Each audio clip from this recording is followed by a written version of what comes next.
ये सुसमाचार 20वीं शताब्दी के भविष्यवक्ता और हमारे प्यारे भाई विलियम मैरियन ब्रनहम के द्वारा अगस्त 13 सन 1950 की शाम क्लीवलैंड, ओहियो, यूएसए में प्रचारित किया गया था, जिसका अंग्रेजी शीर्षक है God revealing himself to his people और हिंदी शीर्षक है परमेश्वर का अपने लोगों पर स्वयं को प्रकट करना।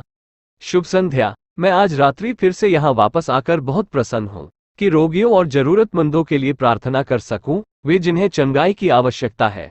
इस दोपहर हमने वचन पर और परमेश्वर कैसे हमारी देखभाल करता है पर बात करते हुए एक शानदार समय बिताया, और मैं उसके वचन को पढ़ने और उसके विषय में बोलने से प्रेम करता हूँ। और अब आज रात्रि हम जरूरतमंदों, रोगियों और सताए हुओं के लिए प्रार्थना करने के लिए इकट्ठा हुए हैं, वे जिन्हें प्रार्थना की आवश्यकता है। और मैं भरोसा करता हूं कि परमेश्वर आज रात्रि बहुत लोगों को चंगा करेगा। अब वह यहाँ है, और जो एक चीज हम कर सकते हैं, जो तुम्हें करना है कि तुम उसका विश्वास करो और उसे ग्रहण करो। और अब जब मैं रोगियों के लिए प्रार्थना करता हूं, मैंने भाइयों को बता दिया है कि मैं प्रार्थना पंक्ति अभी आरंभ करूंगा।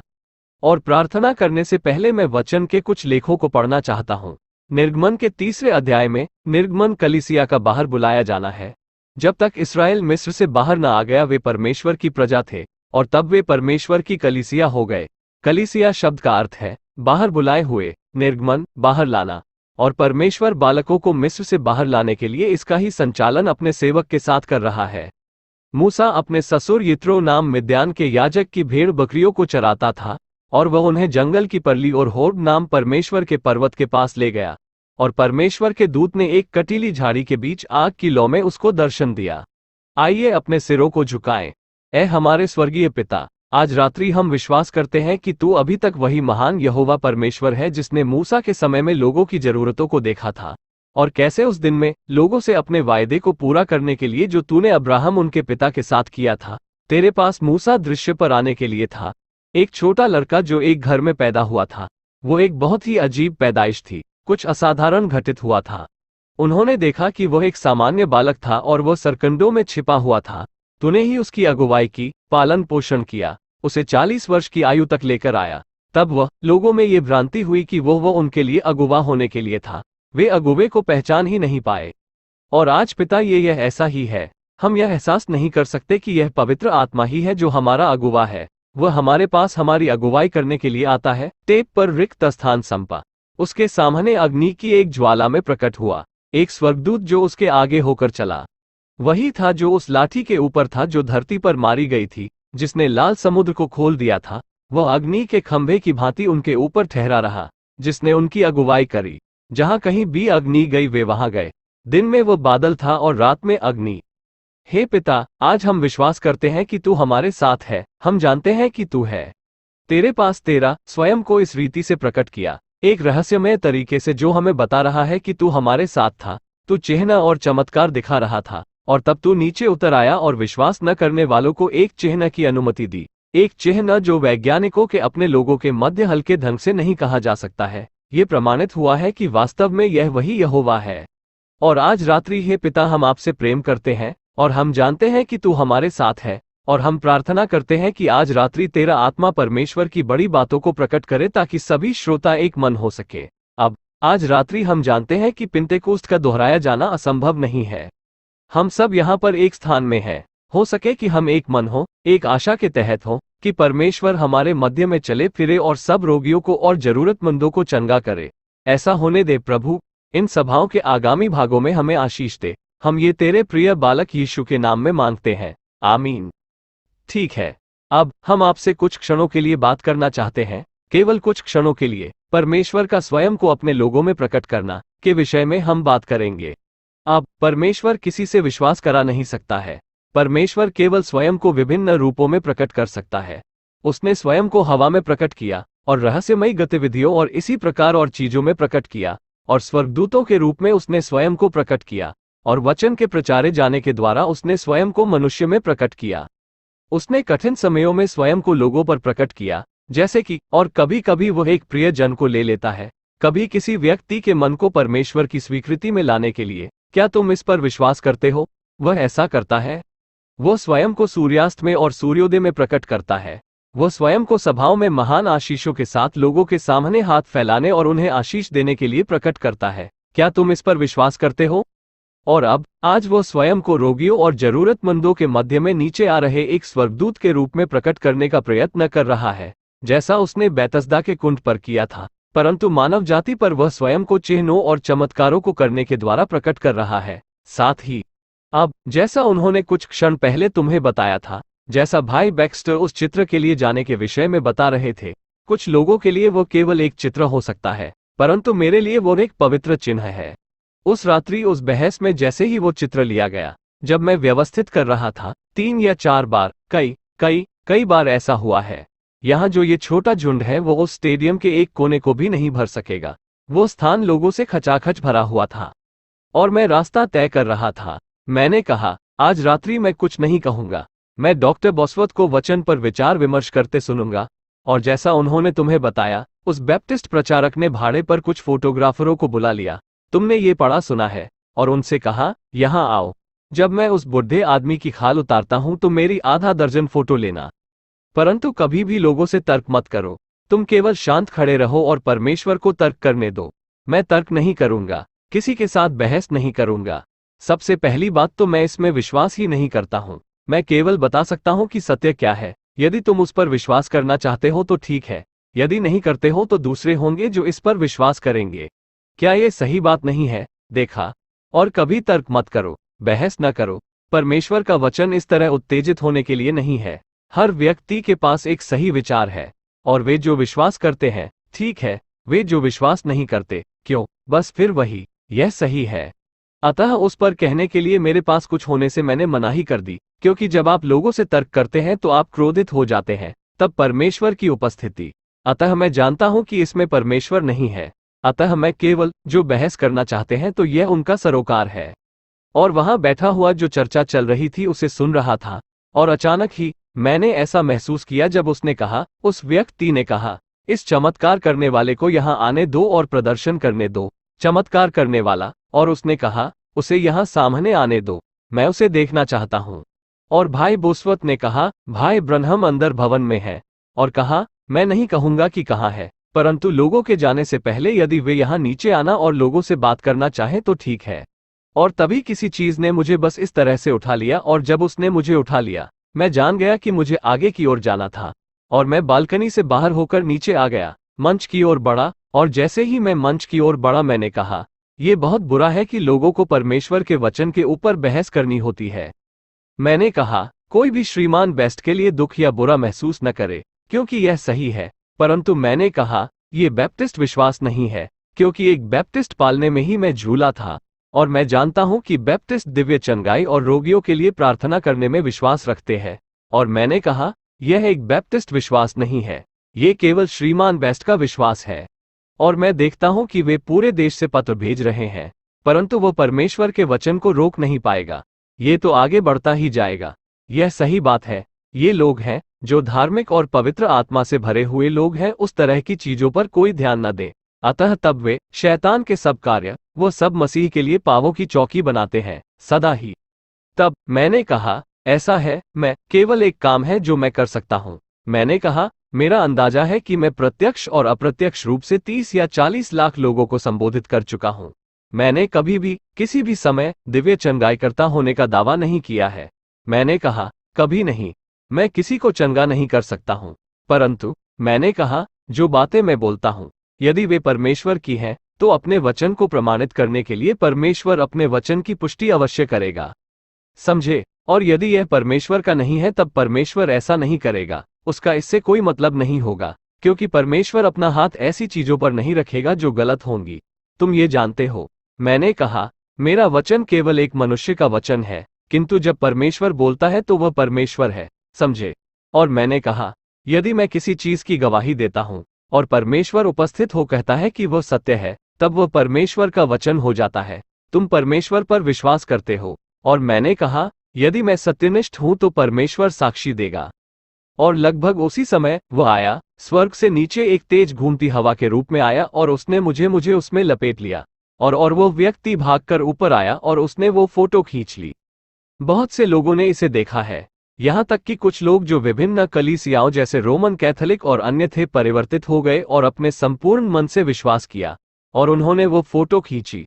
और जब वो व्यक्ति जिसने फोटो खींची थी अति आलोचनावादी है, उसने कहा कि मैं एक सम्मोहन करता था, उसने हर तरीके से इसे अपमानित करने के लिए समाचार पत्र में एक बुरा लेख छपवाया और कहा वह तो एक सम्मोहन करता है, वो उन लोगों को सम्मोहित करता है, और वे सब ऐसे ही चले गए। और जब वे उन सब फोटो को साफ करने लगे, उसने श्रीमान बेस्ट की 6 को बाहर निकाला और उनमें से प्रत्येक कोरी थी, पूरी तरह से कोरी थी, और जब उसने यह वाली निकाली वो प्रभामंडल उसमें दिखाई दिया। उसे लगभग हृदयघात ही हो गया। वह नहीं जानता था ये क्या हुआ था। उसने मुझे राइस होटल से बाहर लाने की कोशिश करी। अवश्य ही तुम्हें एहसास होगा क्यों, उन्हें तो वे इसे नहीं कर सकते थे। और अगली प्रातः वो एक विश्वासी बन गया था। वो एक ऑर्थोडॉक्स यहूदी था, परंतु परमेश्वर के पुत्र यीशु मसीह में एक दृढ़ विश्वासी हो गया। और उन्होंने फोटो प्राप्त की। उन्होंने मुझे पहले पूछा कि इसका क्या किया जाए। इससे पहले मैंने कहा अब, जैसे ही मैंने इसे देखा, मैंने कहा यही है, समझे।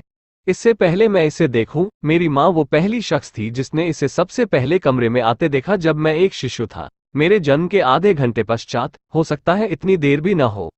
अगली बार मैंने इसे देखा तो यह एक झाड़ी में एक चक्रवात था कि तेज आवाज कर रहा था, और इसने मुझसे बात की। मैं 7 वर्ष का था। उसने कहा कभी भी धूम्रपान, तंबाकू चबाना, मद्यपान या अपनी देह को किसी भी रूप में दूषित न करना। जब तू बड़ा हो जाएगा तो तेरे लिए एक कार्य होगा। और इसके तत्काल पश्चात मैं पानी भर रहा था। मैं उस स्थान के पीछे एक छोटे खलिहान से घर वापस आ रहा था। मैं रो रहा था। मैं मछली पकड़ने जाना चाह रहा था, और सब लड़के मछली पकड़ने जा चुके थे। मेरे पास मेरे बाल मेरे चेहरे पर फैले हुए थे, और मैं शीरे की 2 छोटी बाल्टियों में पानी भर रहा था। जब मैं उस गली में आगे गया, वो एक शांत सितंबर का आखिरी समय था, और मैं एक बड़े और पुराने सिल्वर पॉपुलर वृक्ष के नीचे रुक गया। पत्तियां भूरी पड़ने लगी थी। एक हल्का हिमपात हो चुका था, और मैं वहां टिककर रोने लगा। मैंने सोचा, ओह मेरे, क्या ये भयावह नहीं है। बाकी सब लड़के मछली पकड़ने गए हैं, यहाँ मुझे घर पर रहकर पानी भरना है। और मैं वहां टिका हुआ और मैं रो रहा था। चेहरे पर जहां आंसू बह रहे थे वहां गंदी लकीरें बन गई थी, और मैं वृक्ष के नीचे बैठा हुआ था। इतनी शांति थी जितनी इस शामियाने में है। एकदम से मैंने सुना कुछ वहां से गुजर रहा था। मैंने कहा ये है कहाँ। मैंने ऊपर देखा, कोई पत्तियां नहीं फूट रही थी। मैंने कहा आखिर ये हवा आ कहाँ से रही है। अब मैं थोड़ा सा और रोया, और फिर मैंने अपनी बाल्टियां उठा ली और जाने लगा जब तक कि वह तेज और तेज न होती गई। आखिरकार मैं रुक गया, और लगभग इतनी ऊंचाई पर जहां वे बल्ब लगे हैं, वृक्ष में एक स्थान पर कुछ चक्रवात सा, इंडियाना में हम इसे चक्रवात कहते हैं, और मेरा अंदाजा है कि तुम लोग इसे एक छोटा बवंडर कहते हो, बह रहा था। वो बिल्कुल झाड़ी में था। वह की आवाज कर रहा था, और मैंने उसे देखा, और कोई पत्ता नहीं हिल रहा था। और वहां से एक सुन सकने योग्य आवाज आई, बिल्कुल ऐसे जैसे तुम मेरी सुनते हो। उसने कहा कभी भी धूम्रपान, तंबाकू चबाना, मदिरापान या अपनी देह को किसी भी रीति से दूषित न करना। जब तू बड़ा हो जाएगा तो तेरे करने के लिए एक कार्य होगा। आज रात्रि माँ यहाँ बैठी हुई है। मैं जितनी तेज भाग सकता था भागा। माँ ने सोचा कि सांप ने या किसी और चीज ने मुझे काट लिया है, परंतु मैंने उसे नहीं बताया। जिस दिन मैं वृक्ष के नीचे बैठा था उसके कुछ दिनों के पश्चात मैं और मेरा छोटा भाई कंचे खेल रहे थे, और मैंने एक अजीब एहसास को महसूस किया, जैसे कोई चीज मेरे समीप खड़ी थी। और बिल्कुल अचानक से कुछ हुआ। मैं नीचे बैठ गया, और मैंने देखा, और मैंने एक बड़े पुल को नदी से ऊपर आते देखा जो नदी के एक छोर से दूसरे छोर तक फैला था, और 16 लोग उस पर से गिर पड़े। मैंने जाकर उन्हें बताया। उन्होंने कहा अरे तुमने स्वप्न देखा है। मैंने कहा नहीं, मैंने इसको देखा है। मैंने देखा है। उस समय से 22 वर्ष बाद नगरपालिका का बड़ा पुल जो ओहियो नदी पर फैला था, और 16 लोग उस पर अपनी जान गंवा बैठे। और यह बस इसी तरह से आरंभ हो गया और शुरू। और मैं कभी मसीही होता यह उससे पहले हो गया। मेरे लोग मसीही नहीं थे। दान और बुलाहट बिना पश्चाताप के हैं। ये तो परमेश्वर का प्रारब्ध है। तब यह और बातें बताता रहा। मुझे याद है जब अगली बार मेरे पिता ने मुझे विस्की पेश की और मुझे कहा कि मैं एक जनाना सा था, क्योंकि मैंने इसे नहीं लिया था। मैंने बोतल ली और उसे पीना आरंभ कर दिया। और जब मैं वहां खड़ा हुआ था, मैंने उसे पीना आरंभ किया। मैंने किसी चीज को जाते सुना। व्यू, यदि यह मैं होता तो मैं इसे पी लेता, परंतु ये परमेश्वर था जो अपने उस दान की रक्षा कर रहा था जो जन्म ले चुका था। मेरी कोई धार्मिकता नहीं वरन उसकी। तब तुम जानते ही हो कि लड़के कैसे होते हैं। जब वे 16-17 वर्ष की आयु में होते हैं तो वे एक प्रेमिका बनाते हैं। मैं अन्य लड़कों की भांति ही मैं एक लड़की मेरी भी मित्र थी। मैंने सोचा कि मेरी अब तक की देखी चीजों में सबसे प्यारी थी। उसके दांत मोती से और आंखें फाख्ता के समान थीं। और हम घुड़सवारी के लिए गए, वो लड़की और मैं और एक और लड़का और उसकी दोस्त, और हम एक स्थान पर कुछ कोक और सैंडविच खाने के लिए रुके। और जब मैं रुका तो मैं सैंडविच और कोक लाने के लिए भीतर गया और वापस बाहर आया। मैंने अपना सैंडविच खाया और कोक पी, और मैं बोतल वापस करने गया। और बाहर आने पर मैं आश्चर्यचकित रह गया। मेरी प्रियतमा धूम्रपान कर रही थी। मेरा सदा अपना एक अभिमत उस स्त्री के प्रति है जो धूम्रपान करती है, और मैंने इसे अभी तक बदला नहीं है। सबसे निम्न श्रेणी की अनैतिकता जो स्त्री ने कभी की हो। यह सही है, ये बिल्कुल सही है, यह सही है। श्रोता ताली बजाते हैं। संपा, धन्यवाद, धन्यवाद मित्रों, धन्यवाद। मुझे यह सुनकर प्रसन्नता है कि तुम इस पर विश्वास करते हो। अब महिलाओं, मुझ पर क्रोधित मत हो, केवल अपने को सुधारो। यह सही है। सुनिए, तुम एक देशद्रोही की बात करते हो। एक धूम्रपान करने वाली मां सबसे बड़ी देशद्रोही है जो अमेरिका में कभी हुई हो। चिकित्सक दावा करते हैं कि वे अपने शिशुओं को सामान्य बालकों की तरह बड़ा नहीं कर सकती हैं। यह निकोटीन का विष शिशु को 18 माह का होने से पहले ही मार डालेगा। उनमें से 80% मर जाते हैं। ये सरकारी आंकड़े हैं। अब सुनो, किसी दूसरे देश के आने और हमें कोड़े मारने से मत डरो। यह कोई दूसरा देश नहीं है। हम स्वयं को कोड़े मार रहे हैं। ये रॉबिन नहीं है जो सेब में चोंच मारती है और वह खराब हो जाता है। ये तो वह कीड़ा है जो उसके बीजकोश में है जो सेब को मार डालता है।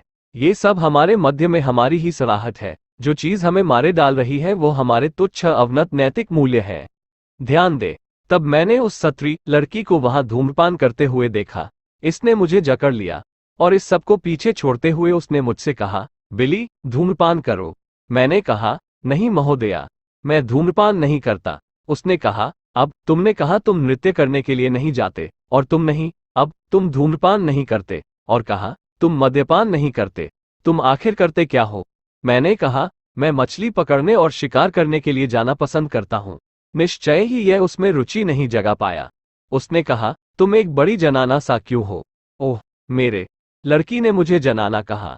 मैंने कहा, जरा मुझे वो सिगरेट देना, और उसने मुझे एक सिगरेट दी। उसने कहा, ये हुई न मर्दों वाली बात। मैं एक मर्द बनना चाहता था, सो मैंने एक सिगरेट ली और इस तरह से माचिस जलाई, और मैं उसे अपने मुंह की ओर ले जाने लगा। तभी कुछ सुना, व्यू, और मैंने देखा। मैं निश्चयी था। मुझे विश्वास है कि यदि मैं उस सिगरेट को अपने मुंह में लगा लेता तो मैं बेहोश हो जाता। टेप पर रिक्त स्थान संपा, कार के बाहर, और उन्होंने मुझ पर कार की लाइट्स जला दी, और मैं सड़क पर चला गया, और मैं रो रहा था, और वे मेरे पीछे मुझे छेड़ रहे थे। तब मैं एक खेत में चला गया और सूखी घास के एक ढेर पर ढह गया, और वहां बैठकर रोता गया और रोता गया। मैंने मरने के विषय में और हर दूसरी बात कही। मैं एक बड़ी जनाना नहीं बनना चाहता था, परंतु ये परमेश्वर था जो अपने दान की रक्षा कर रहा था। समझे? यह सही है। तब बाकी के जीवन की बातें, मित्रों, इनमें जाने के लिए घंटों लग जाएंगे। प्रभु ने चाहा तो मैं अगले रविवार को इन्हें लूंगा। परंतु यह ओहियो नदी के ऊपर लगभग 10,000 लोगों के सामने प्रकट हुआ जब मैं अगस्त में वहां बपतिस्मे दे रहा था। मेरा अंदाजा है कि उस दोपहर में लगभग 500 लोगों को बपतिस्मा दे रहा था। उनमें से सैकड़ों लोग खड़े हुए थे और समूहगान हो रहा था। यर्दन के तूफानी तटों पर मैं खड़ा होता हूँ। लगभग 2 बजे का समय था। लगभग 2 सप्ताह से बारिश नहीं हुई थी। वो 17वां व्यक्ति था। मैं उसे पानी से बाहर ला रहा था, और मैं खड़ा हुआ, और मैंने उससे पूछा कि क्या वह विश्वास करता है। उसे विश्वास था। उसने सभा में पश्चाताप किया। जी हाँ, मैंने अपना हाथ ऊपर उठाया। मैंने कहा, हे पिता, जैसे मैं इस नौजवान को पानी से बपतिस्मा देता हूँ, तू इसे पवित्र आत्मा से बपतिस्मा दे। और जैसे ही मैंने आरंभ किया, कुछ घटित हुआ। व्यू, मैंने ऊपर देखा। मैंने एक आवाज सुनी। उस आवाज ने कहा, ऊपर देख। हजारों लोग ओहियो नदी के किनारे पर लुइसविल की ओर मुंह करके खड़े हुए थे। अखबार ने इसके ऊपर एक बड़ा लेख लिखा था। और मैंने देखा, आकाश में एक स्थान से जो लगभग इस मंच के बराबर था, जहां नीला आसमान जल के समान मंथन कर रहा था, एक बड़ी चीज, एक सितारे की भांति सीधा नीचे उतर कर आ रही थी, चक्कर काट रही थी। व्यू स्पष्ट रूप से आंखों के सामने थी। वो सीधा नीचे की ओर आई। वह एक दूरी पर एक सितारे की भांति लग रही थी। जब वो नजदीक आई तो वह प्रकाश की एक तीव्र आग की भांति दिखाई दी, और जहां पर मैं था वहां ऊपर आकर ठहर गई। तब दोबारा वापस सीधा आकाश की ओर चली गई। जल शांत हो गया। अक्सर मैं चकित होता हूं कि क्या यह वही स्वर्गदूत नहीं था जो बेथशेदा के जल, समझे, के ऊपर था। वह चला गया। और अखबारों ने बड़े बड़े लेख लिखे। रहस्यमयी सितारा बपतिस्मा देते हुए सेवक के ऊपर प्रकट हुआ और आगे भी इसने आना जारी रखा। कैम्डेन, अरकनसास में एक रात्रि, मैं ऐसे लोगों को समझाने का प्रयत्न कर रहा था जो बड़े संशय के साथ बैठे हुए थे। मैं इस सेवकाई में अभी अभी बुलाया गया था। मैं उन्हें बता रहा था। मैंने कहा, अब प्रिय मित्रों, मैं केवल एक मनुष्य हूं। मैं कुछ समझाने का प्रयत्न कर रहा था कि परमेश्वर ने अपना स्वर्गदूत भेजा है जो मेरे साथ बना रहता है प्रारंभ से ही। इससे कुछ सप्ताह पहले जब इसने स्वयं का परिचय कराया, मैं पहले इसका विवरण दूंगा। और जबकि मैं वहां खड़ा हुआ था और लोगों को समझा रहा था, और ठीक ऐसे ही सभागार के माध्यम से हो रहा था, मैंने उसे सामने के दरवाजे में आते देखा। और यहाँ वो आता है, वह चारों ओर घूम रहा था। लोगों ने चीखना आरंभ कर दिया। कई बेहोश हो गए। वहां पर एक बैप्टिस्ट प्रचारक बैठा हुआ था। वह एक कुर्सी में बैठा हुआ था और वर्षों से बंधन में था। वह बैप्टिस्ट चर्च में एक डीकन था। क्षणों बाद ही वह अपनी कुर्सी को धकेलकर सड़क पर अपनी पूरी ताकत से चिल्लाता हुआ भाग निकला। और तब वह ठीक वहां पर आया जहां मैं था, और उस जगह के ऊपर आया जहां मैं था, और गोल गोल घूमता रहा। वहां पर अखबार से आया एक व्यक्ति खड़ा था। उसने वो तस्वीर खींच ली। वह एक फोटोग्राफर था। उसने तस्वीर ले ली। उस समय ये तस्वीर में आ गया और वह बदल गया। अगले दिन उसने अपना हृदय मसीह को दे दिया। वो मेरे कक्ष में आया, रोने लगा और बदल गया। तब यदि मैं अपनी आवाज, अपनी सम्मति का प्रयोग करूं, ये यह नहीं कहेगा। परंतु जब मैं अपने स्वयं को त्याग देता हूं, यह अपने आप बात करता है। यही है वो जो रोगों के विषय बताता है। तब और जब भी यह आता है, और उस रात्रि मैं वहां बैठा था और मैं पढ़ रहा था, और मैंने प्रार्थना की और पाठन किया और प्रार्थना की, और यह प्रातः 3 बजे के आसपास हो रहा था। सामान्यतः वह आगमन हेतु एक शानदार समय होता है। ओह, यह मेरे जीवन में दर्जनों अवसर पर मेरे पास आया है। और मैं वहां बैठा पढ़ रहा था, और जब वह आता है, वो मुझे चीजें दिखाता है। मेरा भाई जो यहाँ है इसका साक्षी है। हो सकता है कि यह कई सप्ताह पहले आ जाए। यह मुझे इस प्रकार दर्शाता है, तुम एक सड़क पर जा रहे हो। वो कहता है, इस ओर। मैं तुम्हें एक छोटा नाट्य रूपांतरण देता हूँ। मैं सड़क पर चला जा रहा हूँ, और तब मैं एक सफेद बाड़ा, एक फाटक देखता हूँ। मैं फाटक खोलता हूँ। वहां अहाते में एक पुरानी कुदाली रखी है, और मैं आगे बढ़ता हूँ और एक डॉक्टर को वहां से जाते देखता हूँ। वह एक बस्ते को बंद कर रहा है। मैं दरवाजा खटखटाता हूँ। एक महिला जो रो रही है दरवाजे पर आती है। उसका बच्चा मर रहा है। ठीक है, मैं अंदर जाता हूँ। मैं अपने टोपी उतार लेता हूँ और वहां रेडियो पर रख देता हूँ, और मैं घर। और तब मैं एक वास्तविक अजीब अनुभूति का एहसास करता हूँ। मैं जाऊंगा और अब, इससे पहले कि मैं वह करूं, मैं देखूंगा कि किसी ने मेरी टोपी उठाकर पलंग के सिरहाने रख दी है। ठीक है, मैं जाऊंगा और बालक के लिए प्रार्थना करूंगा। मैं इसे चंगा हुए देखूंगा। आओ बाहर चलें। वैसे हो सकता है कि मैं लोगों को बता दूंगा कि क्या होने जा रहा है। और मैं कहता हूं, अब यहां पर। अभी कुछ ही समय पहले मेरे कक्ष में मैंने एक दर्शन देखा।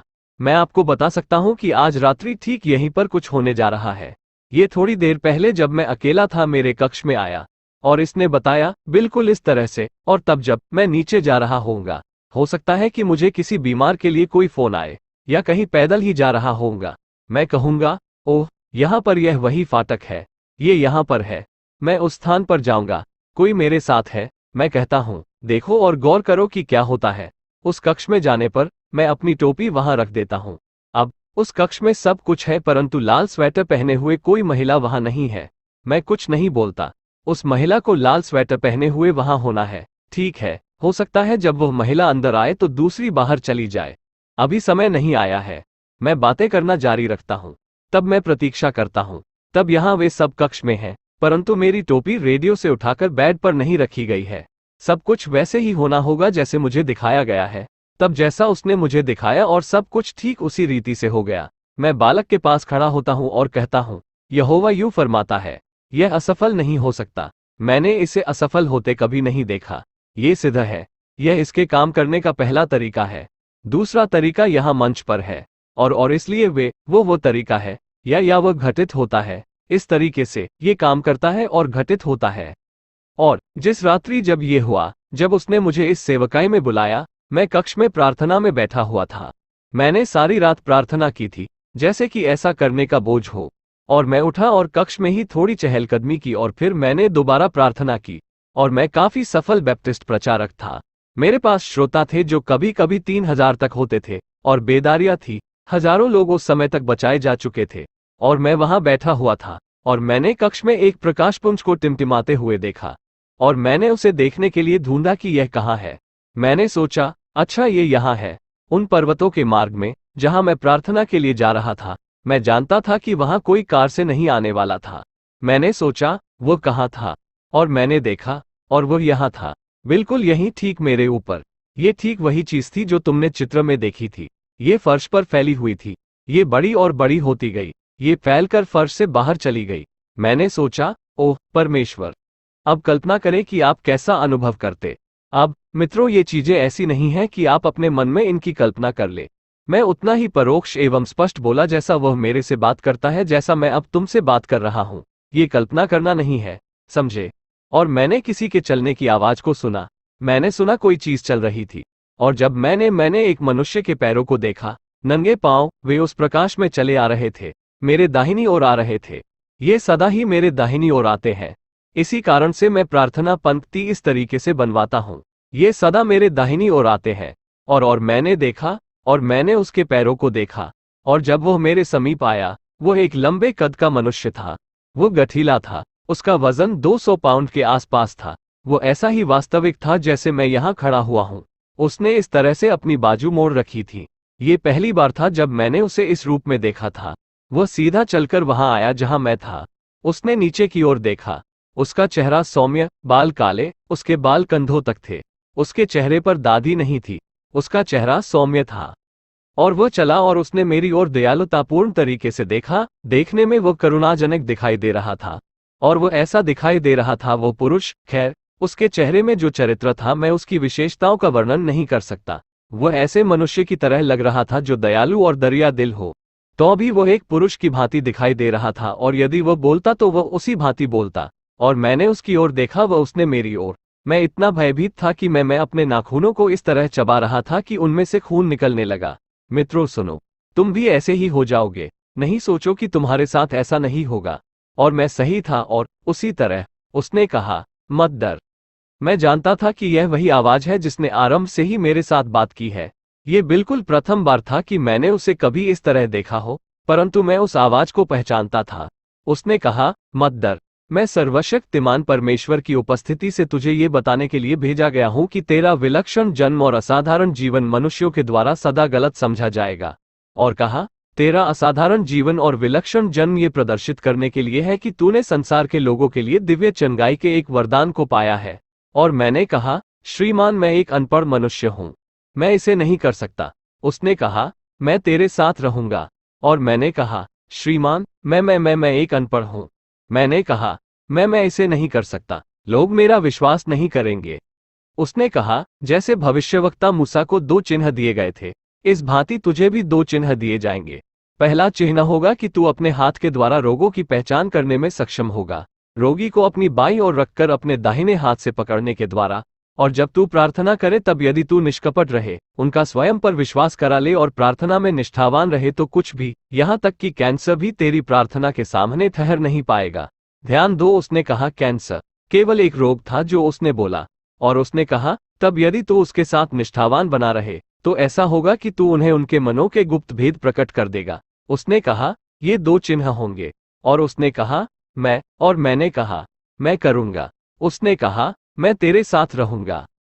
और तभी वह प्रकाश सिमटना आरंभ हो जाता है, और यह स्वर्गदूत के पास इकट्ठा हो गया और उस स्वर्गदूत के भीतर समाविष्ट हो गया। वह स्वर्गदूत ऊपर उठकर उस प्रकाशपुंज में चला गया, उस अग्नि स्तंभ में जिसे तुमने आज रात्रि देखा है, और यह कक्ष से बाहर चला गया। मैं नहीं जानता था कि मुझे क्या करना है। पहला रोगी मेरे पास आया, और मैंने उन्हें स्पर्श किया। उसे कैंसर था। मैं नहीं जानता था कि उनके साथ मामला क्या था। मैंने स्वयं को नितांत अकेला होने दिया और तब प्रार्थना करनी आरंभ की, और कैंसर दूर हो गया। और अब वो महिला 150 पाउंड की है। वो बिल्कुल स्वस्थ है। वो जो 21 वर्ष की ग्रेजुएट नर्स थी, और कैंसर उसमें समाया हुआ था। अब इस रीति से यह होता है। जब मैंने उस चित्र को देखा, मैं जान गया कि यह वही चीज है जिसे मैंने तब से देखा था जब मैं एक बालक ही था। मैं जानता था कि यह वही चीज है। अब मैं सोचता हूं कि यह जो है, मैं इससे अपना कोई मेहताना लेना नहीं चाहता, क्योंकि इसके लिए यह अत्यधिक पवित्र है। और मैंने उनसे एक कीमत निर्धारित की है ताकि सब निर्धन लोग इसे पा सके। यदि यह मेरा होता तो इसे छापने में जो भी खर्च होता वही होता, परंतु यह मेरा नहीं है, यह उनका है। परंतु प्रिय मित्रों, जो मैं विचार करता हूं वह यह है कि परमेश्वर एक संशयवादी और अविश्वासी के लिए जो उन चिन्हों पर विश्वास नहीं करता जिन पर आप करते हैं, उसे भी विश्वास करना है। और परमेश्वर ने हमें आज संसार के लिए चिन्ह दिए हैं। वो सदा ही चिन्ह भेजता है। क्या तुम विश्वास नहीं करते? ये तुम्हारे लिए एक चिन्ह होगा। तुम बालक को कपड़े में लिपटा पाओगे। क्या ये सही है? ज्ञानी पुरुषों ने एक सितारे का अनुसरण किया जो उन्हें लेकर आया। परमेश्वर सर्वदा ही चिन्ह और चमत्कार प्रदान करता है, और मैं सोचता हूं यह एक चिन्ह था हमें ये जताने के लिए कि हम अंतिम दिनों में हैं। यहां तक कि अब अविश्वासी के लिए भी कोई बहाना नहीं है। और जब उन्होंने मुझे बताया और मुझे लाए, ये तस्वीर से पहले था। और आगे इसने कहा, रेव ब्रनहम, तेरी मृत्यु सब नश्वर प्राणियों की भांति ही होगी, परंतु तेरी तस्वीर तब तक जीवित रहेगी जब तक यहाँ एक मसीही सभ्यता रहेगी। अब ये तस्वीर मेरे जैसी नहीं दिखती है। हर कोई कहता है ये तुम नहीं हो। वैसे तुम ये सोच सकते हो कि यह तुम्हारे जैसी है। ये तुम्हारी मुखाकृति को भी बदल सकता है। ऐसा होता है। मैं और लोगों की तरह मछली पकड़ना, शिकार करना पसंद करता हूँ, परंतु जब इन चीजों के लिए समय आता है तब परमेश्वर नियंत्रण करता है।